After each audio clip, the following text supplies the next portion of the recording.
Hello everyone and welcome back to the channel. Now today's video is in response to a request I received a while ago for a complete playthrough of a attack sub scenario.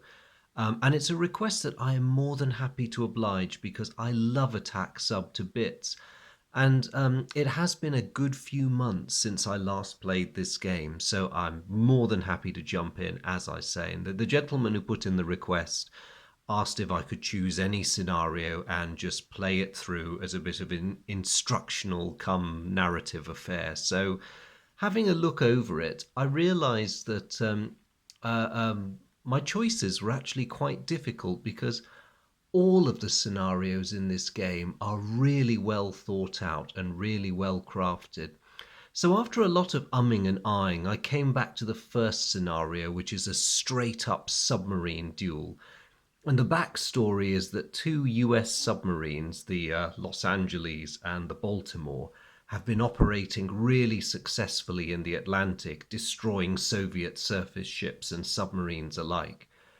And they have become such a thorn in the side of the Soviets that the Red Banner North Sea Fleet has decided that they must be sunk for propaganda as much as for sensible strategic naval reasons. So the Soviets respond by dispatching two of their own excellent hunter-killer submarines, the Ivan Rogov and the Skvortsov, and their orders are to basically take out the two US submarines or don't bother coming back.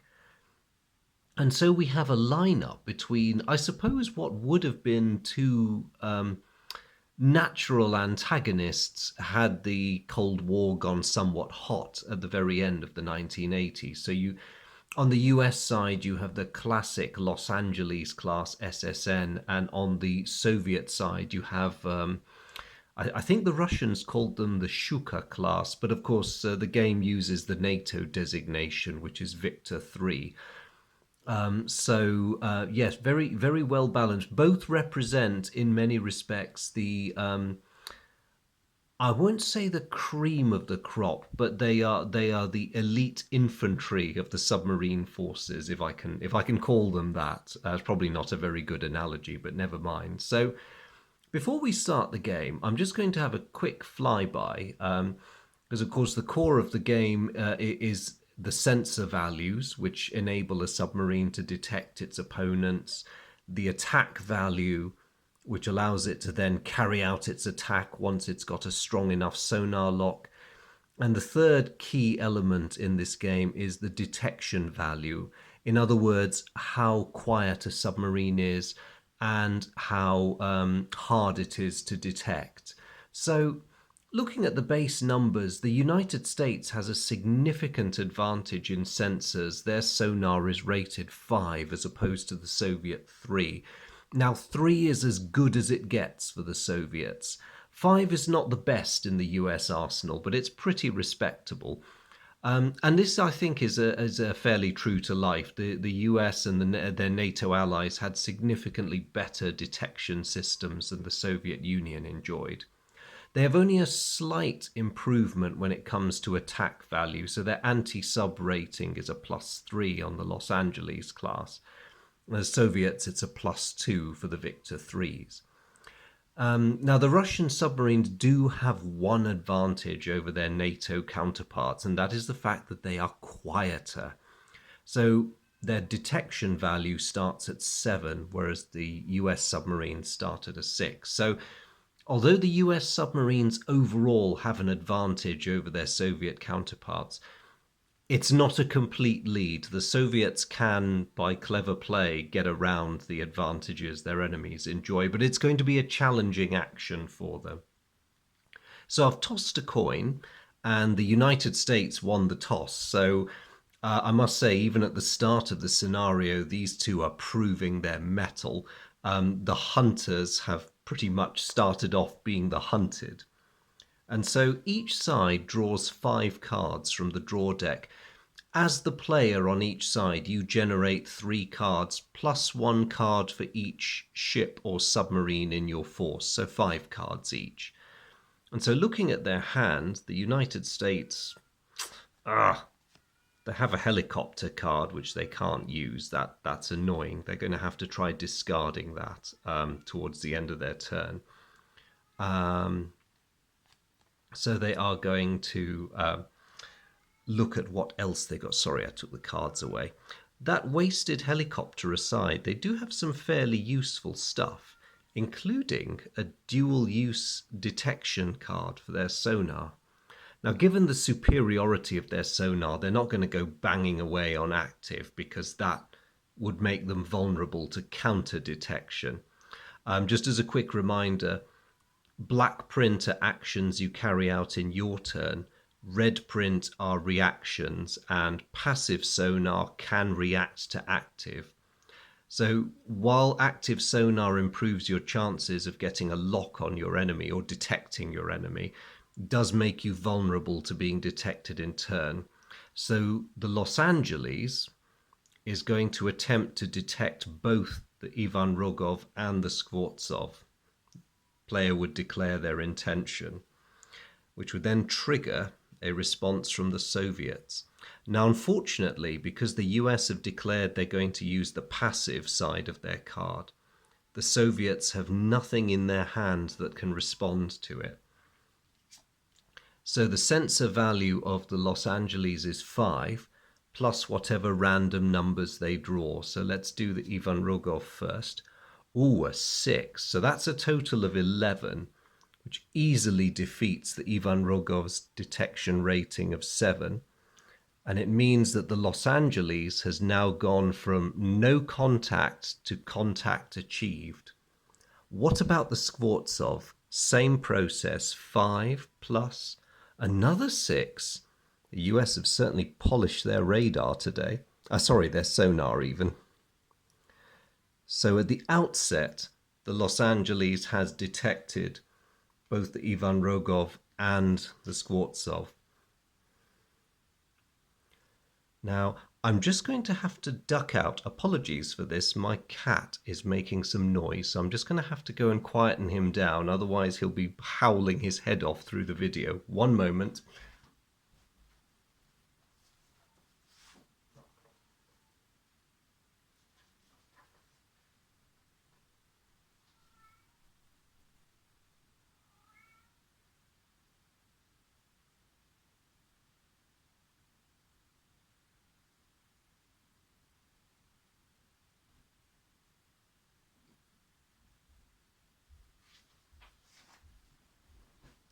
Sorry about that.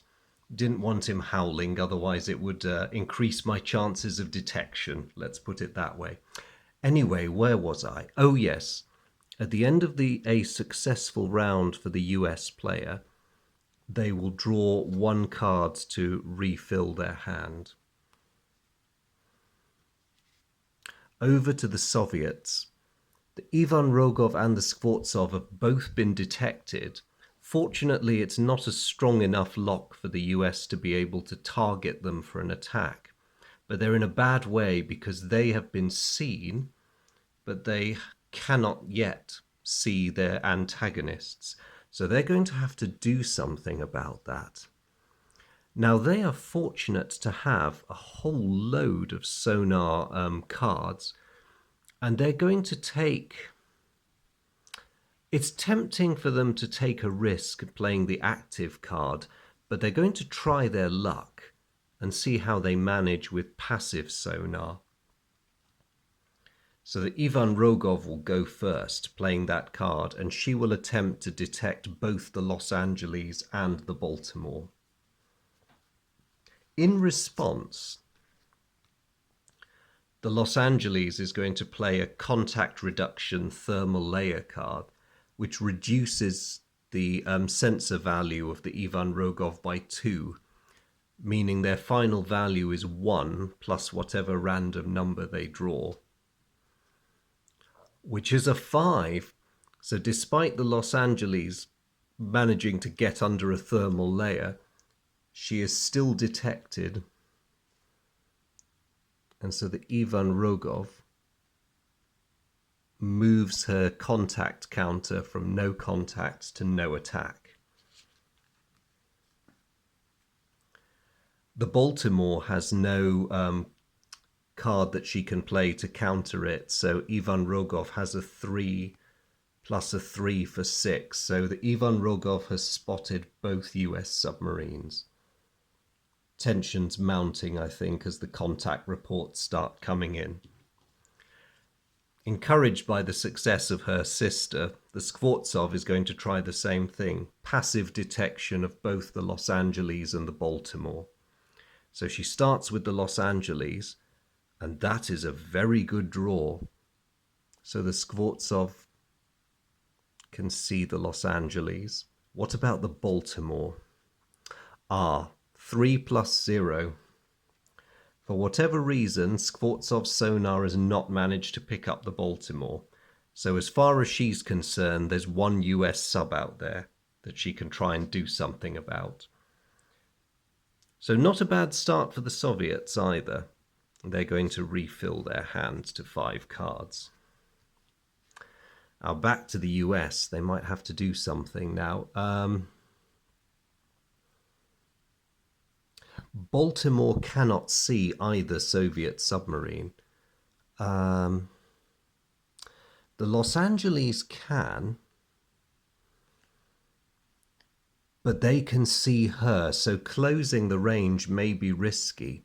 However, she does have a weak weapon lock-on card, which may be worth the risk. If she can sink a Soviet submarine with a long-distance shot from the hip, it might be worth it.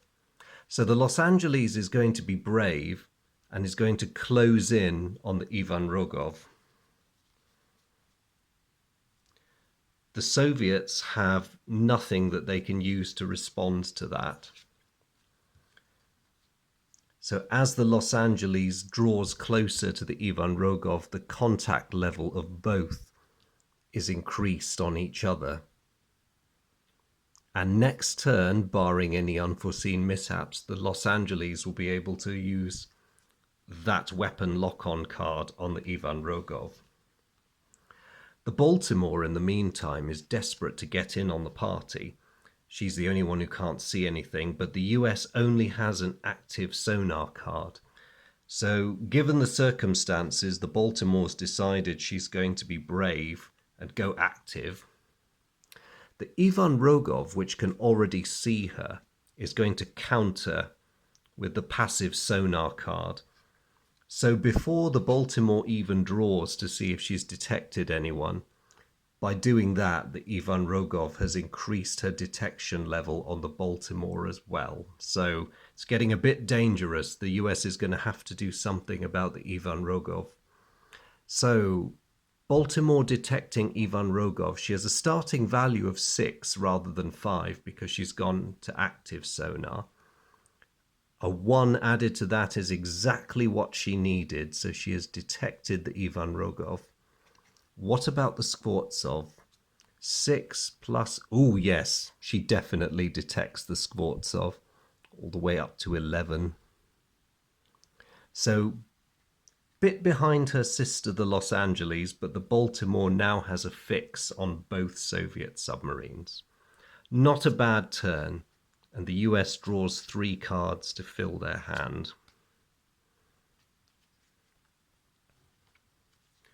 Back to the Soviets. They do have a weapon lock-on card, but they need contact level 3 before they can use it.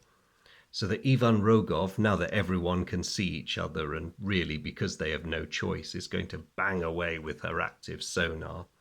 Starting with the Los Angeles. What's the US going to do to counter it? The Los Angeles is going to pay her back in her own coin and play a passive detection on her active sonar use. So the US has just punished the Ivan Rogov for going active.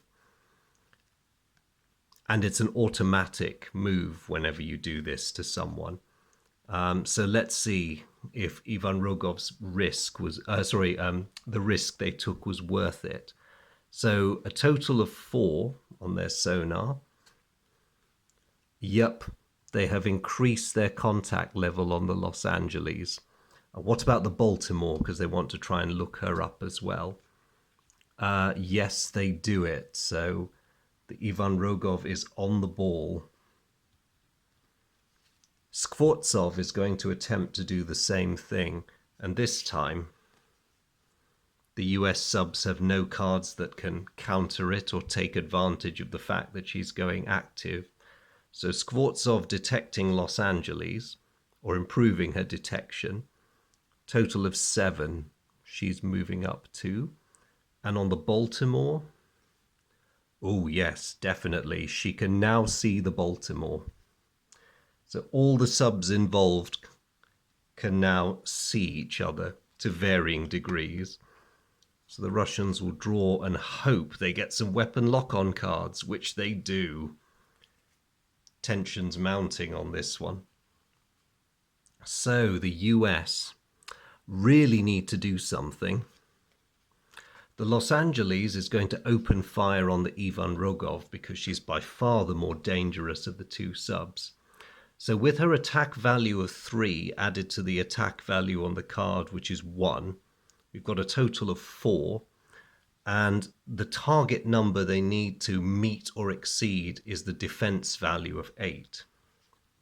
So the US has a total of 4, but looking at their hand, the Soviets have a trick to play. The Ivan Rogov detects the incoming torpedo and launches a decoy, which reduces the US attack value to 2. Oh, that was close. It's just as well that Ivan Rogov had that, because with the reduction, the total US attack value is 7. So combination of decoys and electronic countermeasures have just saved the Ivan Rogov from possible destruction. That was very close. Now, what of the Baltimore? She could play this close open or open range card, and it is tempting to do so because the Ivan Rogov has a dangerous level of contact on her, which she does not reciprocate. So what she's going to do is attempt to draw back from the first Soviet sub. So she plays the card as an open range, and the Soviet player can't do anything about that. So the Baltimore draws back, means that the Ivan Rogov is slightly less dangerous to her now, but the penalty for her action is that she's lost contact with... Oh, wait, no, sorry, wrong sub. She has now lost contact with the Ivan Rogov and will have to regain that. But for now, let's fill their hand up. Oh, no. Oh, no, what an unlucky draw. Unless you have surface ships in play, helicopters are useless. So the poor US has a handful of hopeless cards there. Really bad timing. The Ivan Rogov, which is quite sure of both her targets, is going to try and destroy the Los Angeles as she represents the biggest threat. So she is going to fire. Between the fire strength and her attack value, she has a total of 4. The Los Angeles also has a defensive rating of 8. But unfortunately no countermeasures cards in hand, so there's a good chance that Ivan Rogov's attack will hit. 4, and she has hit. The torpedo streaks in, and unfortunately for the US, the result is a sunk. So the poor Los Angeles is out of play.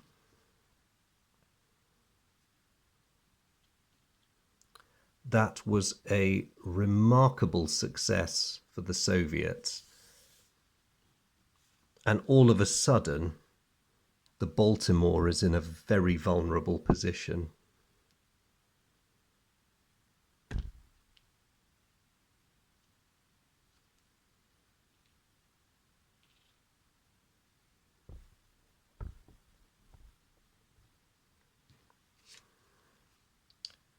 Piggybacking on the success of that, the Skvortsov is going to try and get some better eyes on the Baltimore, and she's going active. Now again, the US has some it's pretty hopeless, really. So all they can do is sit there while the Skvortsov pings at her. Total of 4, 6, just what Skvortsov needed.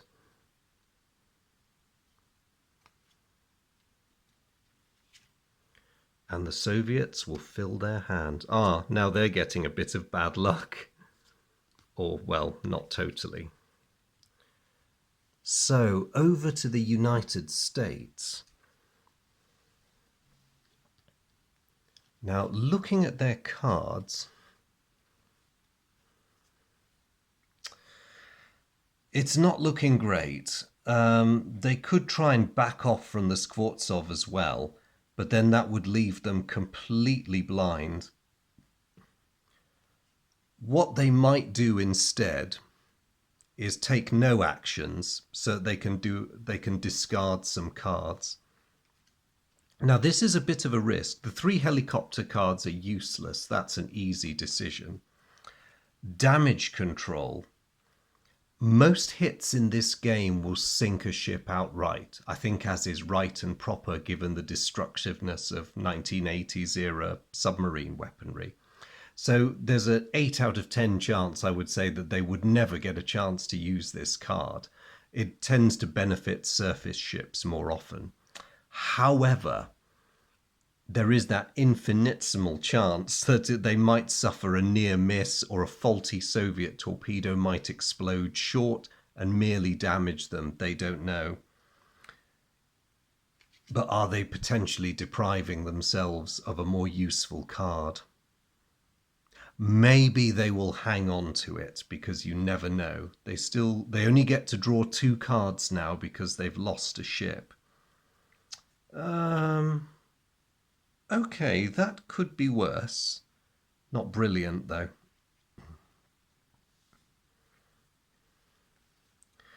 The Soviets now, they really want to get within contact level 3 so that they can chuck a torpedo at the Baltimore. They have a lot of detection cards, 1 passive, 1 active. They still want to be cautious, so don't get too overconfident even while you're winning. The Ivan Rogov, because she is invisible to the Baltimore, is going to try and increase her contact level on passive sonar. The US cannot respond, so the Soviets go for it. Detection rating of 3 because they're passive. 8 altogether. So those ace sonar men on the Ivan Rogov, making it look deceptively easy, have upped their contact level on the Baltimore. And the Skvortsov, assuming from the lack of response from the US sub that they have no countermeasure cards, are going to take a bit of a risk and go active. So total of 4 plus 3 for 7. That means the Skvortsov improves her contact level on the Baltimore as well.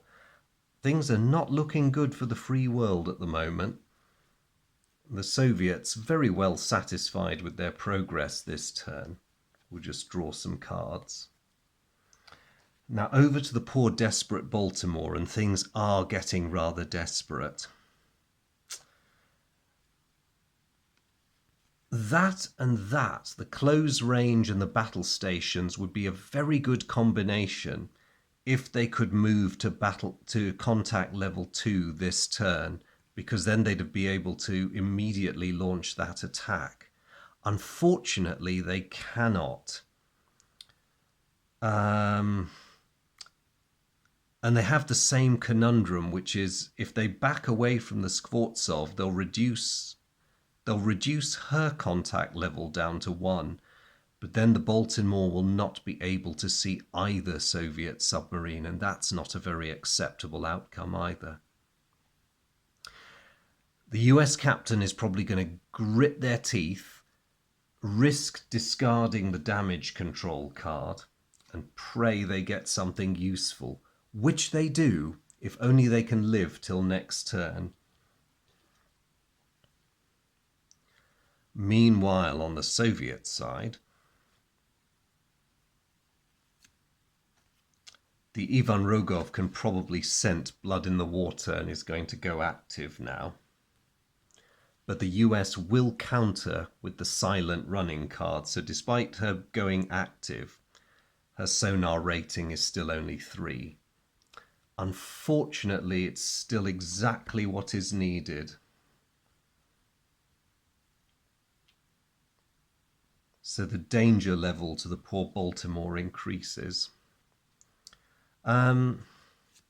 It's tempting for the Skvortsov to try and shake off the Baltimore using the thermal layer. And they might just do that, because if they do win this scenario, it'll be an incredibly classy finish if they manage to sink both US submarines and reduce the contact level on themselves to 0. So they're going to try it, and they do it, ducking into a thermal layer. The Skvortsov has shaken off the Baltimore, so the US sub, poor thing, is now completely blind, at least insofar as not being able to see her two stalkers. The Soviets draw their cards and are really looking forward to the next turn. Doesn't seem like much can go wrong for them. The US now no longer has the ability to play this card because they can't see either Soviet submarine. So they're just going to draw and hope for the best.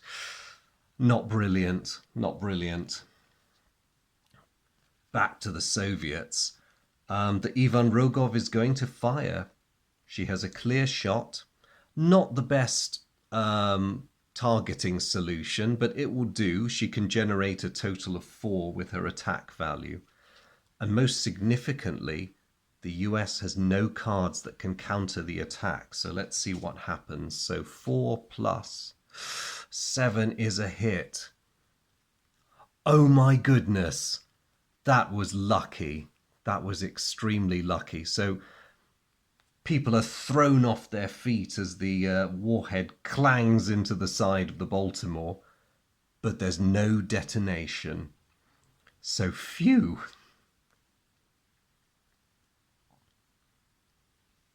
Now, at this point, the Baltimore would have the option of going into a systems shutdown. And it is really tempting to do that. Although the only problem is they can't carry out any of the actions they want to do. It may be a bit too dangerous. It's a tough one. Essentially, a systems shutdown involves the submarine playing dead and hoping that the enemies assume that it's dead. Had the Soviets got a lower contact level on the Baltimore, that would have been a tempting option. But at contact level 3, even with its reduction to 2, I do not think the Soviets would be fooled, and it wouldn't take them long to realize that the Baltimore was shamming. The other problem is that when you go into a systems shutdown, you do go completely passive.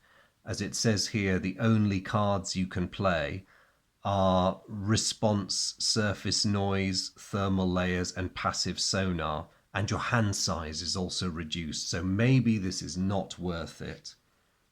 So the Baltimore will remain active and just thank their lucky stars that they're not dead. The Skvortsov, meanwhile, is going to keep banging away with her active sonar to try and pin them down. It seems to have become a competition between the two Soviet subs to see who's going to bag the second US submarine. Unfortunately for Skvortsov, surface noise is interfering with her sensors as played by the Baltimore, so she has a total of 3. Oh no, this really isn't the US Navy's day.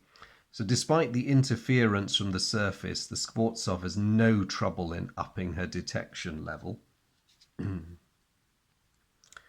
And the Soviets, well content with that, will just draw their cards. They really want weapon cards now because they're at that stage where they just need that kill shot.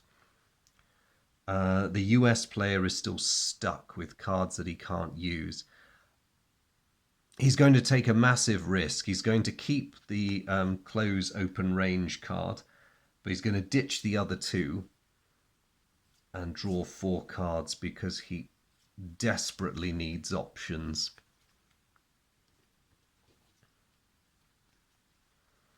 Nothing the Soviets can make much use of, but the Ivan Rogov is going to close the range. And the beauty of this maneuver is because the Baltimore cannot see her, she just closes the range automatically. So she now has the highest possible contact level on the US submarine. She's got such a good read on her, she can probably identify her by name from the propeller noises. So that's not good. Certainly not if you're the Baltimore. The Skvortsov has nothing that she can do, so she's just going to sit there for now, and they're just going to draw a card. Not much use. Where are all these torpedoes? Still, this buys the Baltimore a breathing space, and she's going to use it. She's going to turn her passive sonar on.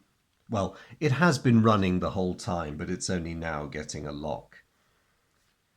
Neither Soviet submarine's going to have this, so Ivan Rogov is going to run silent, reducing the Baltimore's sensor value to 4.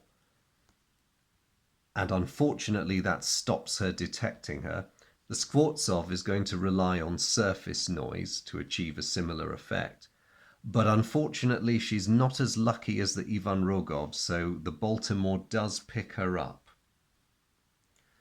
So it's not over yet, although things are looking very bad for the Baltimore right now. But she is getting more cards that are useful. The Soviets, meanwhile, they can't do anything at all. So they, in their desperation to get some weaponry, are going to ditch damage control and the helicopter card. They're going to keep that in case the US sub fires on them.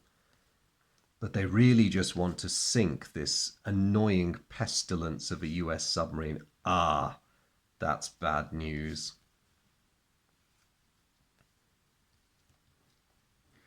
So, unaware of the threat that's building against her, or perhaps all too aware of it, the Baltimore is going to carry on trying to get a fix on her Soviet opponents.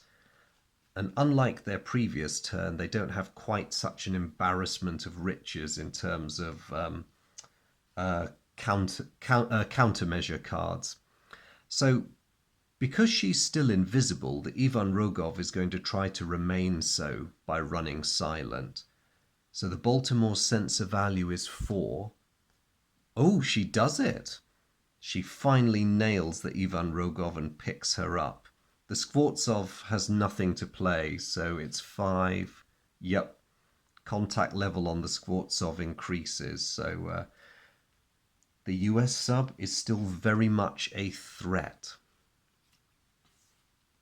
And her capacity to defend herself from an attack is going up too. The Soviets really want to end this now before she can claw her way back. So the Ivan Rogov's not going to waste any time. She's going to open fire. Attack rate, fire rating of 5 plus her attack value gives a total of 7, which is pretty much a sure thing. The desperate Baltimore is going to make a high-speed turn to try and get away from it, but it just reduces the Soviet attack to a 6. Which was exactly what she needed to do. In a mirror image of the Ivan Rogov's lucky escape at the outset of the game, the Baltimore's hard turn confuses the Soviet weapon, and it gradually wanders off, utterly bewildered as to where its target is. The Skvortsov, in an attempt to help her sister out, is going to go active again and see if she can detect, firm up her contact level on the Baltimore. So she has a total of 4 on her sensor value. There's no response from the Baltimore to that play. A 5. So no, making all that noise and lighting the area up, the Skvortsov has not managed to move herself up from contact level 3. But next turn the Soviets are going to get more chances, or at least one more chance to sink the Baltimore. Given how little she has to lose, the Baltimore is going to close the range on the Ivan Rogov, because the Ivan Rogov already has perfect view of her, so she loses nothing by trying to close in. Unfortunately, the canny captain of the Ivan Rogov is not having this and counters the move. So that didn't go quite so well for the Baltimore. Good effort. She's in a position to try again. But like the Soviets, the US boys are pining for torpedoes. Back to the Soviets. Again, they're going to try to end this before it gets too out of hand. So fire rating of 2 for the Ivan Rogov plus her attack value of 2 makes 4. Does the Baltimore have any countermeasures? No, she doesn't. Okay. So 4. Oh dear, that is a hit. What's this going to be? Attack times 2 and sensor. So double damage on the attack value and 1 on the sensor value. Well, unfortunately for the Baltimore, as you can see, that hit was devastating enough to sink her. And as the sonar records the horrific noises of a hull breaking up on its way to the bottom, the Soviets, who are probably every bit as terrified as their US opponents, realize with great relief that they have accomplished their mission. The 2 ace US submarines that were causing so much trouble for Soviet naval forces for all these months have been swiftly and decisively defeated. The propaganda value of this victory alone will be incalculable, especially as the Soviets get back both the submarines they committed to this action. So there we go, a resounding success for the Soviet Union. I suppose well done, comrades, and a bit of a bleak moment for the United States Navy as 2 of their finest subs have gone under. Of course, luck, fortunes of war, it could have very, very easily gone the other way, but it's a magnificent demonstration of how, if conditions and sensible tactics are on your side, inferior material does not guarantee your defeat and superior material does not guarantee you a victory. So that was an absolute stonker of a game. Bit one-sided, but it was very tense and exciting throughout. I'm going to have to go and calm down by watching Hunt for the Red October and maybe make an extra strong cup of tea, I think. But yes, I'll just close by saying I hope you all enjoyed that. I hope the gameplay was easy enough to follow. I was trying to explain things as I went along so that it was clear what I was doing, what was going through my head, how the game systems worked. But most of all, in addition to it perhaps helping you along with your game and picking up the rules of this awesome game, I just hope you enjoyed that ride as much as I did. It was a very, very tense and exciting game. And of course, you can see how it's far more fun when you've actually got 2 players, because not having the Eye of God view of your opponent's hand makes for a very scary experience indeed. But as always, I hope you guys have enjoyed this video. Thank you very much for following the series and for your company. It's always great to have you fellows along for the ride. I really appreciate it, and I look forward to any comments, queries, suggestions. I'll try to get back to you as soon as I can. And above all, I look forward to seeing you all in the next video. Thank you ever so much for tuning in, and do take care. Bye.